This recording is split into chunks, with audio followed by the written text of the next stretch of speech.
Salam, hər vaxtınız xeyirli olsun. Bu günləri kəsrlərin müqayisəsinə baxaq. Deməli, kəsrlərin müqayisəsi üçün 3 qayda deyəcəm. Birinci qayda hamımızın bildiyi məxrəcləri bərabər olan kəsrlərin müqayisəsidir. Gəlin ki, kəsri götürək. Məsələn, 4-də 1 və 4-də 3-ə baxaq. Bilirik ki, məxrəcləri bərabər olan kəsrlərin sürəti böyük olan kəsr böyükdür. İkinci qaydaya baxaq. İkinci qayda nədir? Deyir ki, sürətləri bərabərdir bu səfər. Məsələn, yazıram 4-də 1 və 5-də 1. Deməli, burada sürətlər bərabər olduqda məxrəci kiçik olan kəsr böyük olur. Yəni 4-də 1, 5-də 1-dən böyükdür. Bəs üçüncü qayda nədir?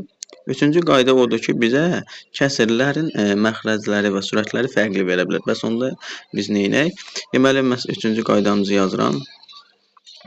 Məsələn, 4-də 3 və 6-da 2 verilib. Bu zaman bəzən şagirdlərimiz götürür məxrəclərin və yaxud da sürətlərini bərabərləyir. Yəni əkobu tapır. Buna ehtiyac yoxdur. Daha asan yolla belə eləyin. Birinci kəsrin sürətini ikinci kəsrin məxrəcinə vurun. 3-ü 6-ya vuranda 18. Yazın birinci kəsrin altında.